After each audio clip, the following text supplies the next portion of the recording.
All right, welcome back. So next up, we are continuing to talk about utilities. This is one of the most useful. There are actually two we're looking at that have to do with spacing. They're really useful. They come up a lot. Not the most glamorous thing ever, spacing utilities, but I promise they're used all the time. And so don't skip this just because it's not a navbar or forms or something more exciting. So what am I talking about? Well, if we go to the documentation, you go to utilities, scroll down to spacing. This is what we're talking about, margin and padding. So let me start by saying if you're not familiar with those, definitely do some research or watch a quick YouTube video, look at the docs on MDN to understand what they are. They both have to do with spacing. Padding is the spacing between the border of an element and the content. So like on this button, it's that space on the inside. And then margin is the space on the outside surrounding it between the border of that element and other elements. So we can manipulate them using Bootstrap classes. So instead of having to go into the CSS on our own and write our own styles that say padding X amount of pixels or margin X amount of pixels on the top or the bottom, we can do it really quickly using these classes. Now the syntax looks a little bit complicated at first when you look at this here. Property sides dash breakpoint dash size, or the simpler version, property sides dash size. So let's just walk through what I'm talking about here. Property is the easiest part. If we want to change margin, we're going to add a class that starts with M. So something like M-5 or M top-5, or it's technically T. And if we're trying to change padding, we're going to work with P. So that's the first part, property, M or P. Now the next component is sides. So if we're doing padding, it's going to be P and then the sides. So that refers to, are we adding padding to the top, only the bottom, only the left, only the right, or X, which is for the X axis, left and right at the same time, or Y for top and bottom at the same time. Or if you leave it blank and you just say P, it adds padding to all four sides, or margin if you do M. And then we have to specify the size. So how much are we adding? And this is the hardest part for me to explain. Basically, if you look at the docs, there are 6 levels. Margin, let's say we're working with margin. Margin 0 eliminates all margin. Margin 1 is going to set the margin to be 0.25 REMs. Now, if you're not familiar with REMs, it stands for root M's. Actually, it's pronounced M, not EM. So I should say RMs. So there is a spacer value that you can change once we get into working with the Sass variables. We're not doing that now. So when we set something to be margin 1, it is going to be set to 0.25 rems. When we set it to margin 2, it's going to be 0.5 rems. When we set it to margin 5, it's 3 rems. And as we go through, I'll point it out in the inspector what that looks like. So really quickly, these are just different numbers that allow you to either decrease or increase the margin. And it all has to do with rems, which are based off of the root element, the font size of the HTML root. So if you change that document font size, the padding will grow or shrink along with that. So let me show you an example. I have a brand new document again called spacing. It's the title, it's empty. I'm going to start by making a bunch of H1s really quick. I'm going to give each one a background info, and I'm going to make them all inline block so that we can just see them together like that. And then I'm going to say this one is padding of 0. Let's work with padding first. Okay, and then I'm going to duplicate this a bunch of times. Okay, and to make this easier, I'll do it like this. So I'm going to just give them each a different value to display very quickly. So we have this here right now, 6 H1s. They all look the same. Now what I'm going to do is change the padding on some of them. So I'm going to give them a class that will do that. So this first one, I'll give it P0. That sets padding to 0 all the way around. It doesn't look very different at all. But now this second one, I'm going to give it padding 1. And you can see it grew a little bit. It's kind of hard to see. It's not huge. But as we continue on to some of these other ones, like P2, we get more padding all the way around. This is on all sides, remember. So next one is P3, padding on all sides, and you can see where this is going.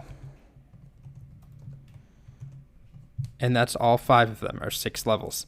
So padding 5, if we inspect, sets that to be 3 rems.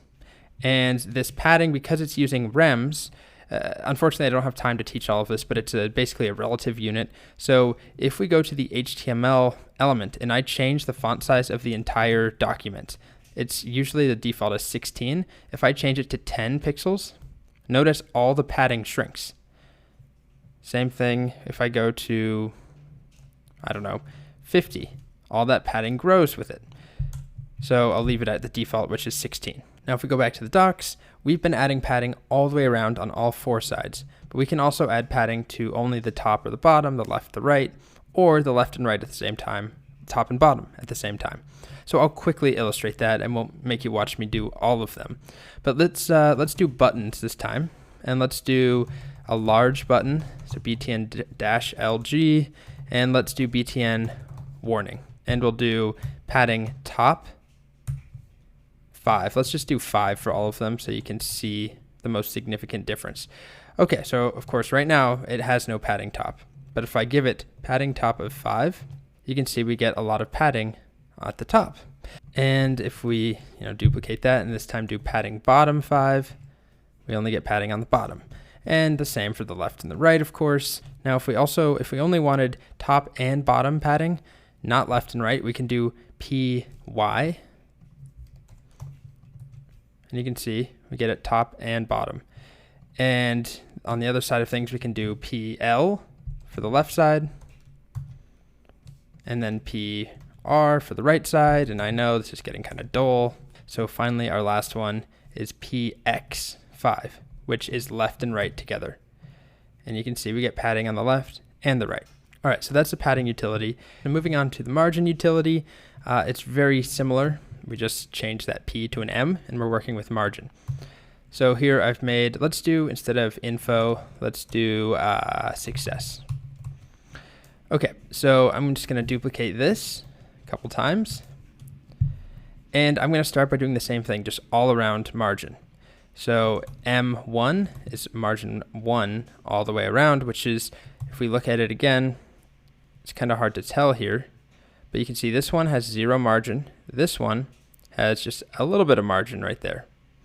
And if we click on it, it's 0.25 REMs to be exact. And if I remove it, you can see it is making a difference. It's just not huge.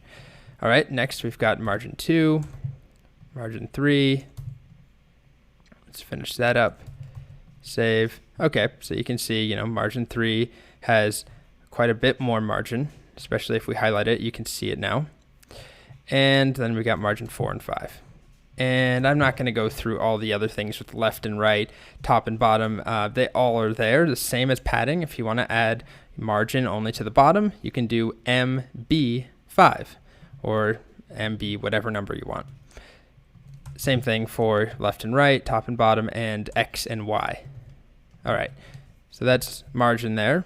Now the thing I do want to get to that is more powerful is that we can selectively apply these at different breakpoints. So I'm going to do something a bit different. I'm going to make a couple of spans, and I'm going to give them class BG warning. And I'm actually going to give some style up top. I want to make a grid of like 8 or 9 boxes. And right now, they're not really showing up. So what I'm going to do is come up here and just give them style. And this should be done in a separate style sheet, but this is just a demo. So I'm going to say all spans. I'm giving them a width of, let's do, 150 pixels and a height of 200 pixels, and 150, sorry, I want them to be squares. And display of inline block. And I could do that using, in Bootstrap, using the d-inline-block, but it's just a lot of extra classes for this demo, so I'm not going to do it. All right, so they all look like this. And it's kind of bothering me that they are the same. I'm going to make them red. There we go. I just changed them over to be a different color. What I want to do is, at an extra small size, have there be very little margin between them. And on a larger size, have them spread out a bit more. Or maybe even have more padding or something. And this is pretty standard. You might want more space on a larger layout and less space on a tiny layout. It makes sense. So to do that, first, I think I'm going to change this to be 100 pixels instead of 150. It might look a little bit better. Okay, So to do this, I did change them to be 100 pixels just for, I don't know, looks. And if we come down here, I can give all of them a default margin. So this is the same as what we saw with display. If you're trying to get the extra small size, we target them by just saying margin, let's say margin 2 is the normal margin. And I'm actually going to delete this one, or all of them, and just work with the one and then copy it. So margin 2, but then once we get to medium, let's say, so margin dash medium dash, and then our size, I'll increase it to 3. And then margin dash large is going to be 4, and margin dash extra large will go to 5. So it doesn't look like much here. If you were to inspect it though, we would see, come on, if I can show it. Right now, margin is 0.5 rems. We increase it, margin goes up to 1. And if we go to extra large, and that's the margin extra large 5 applying.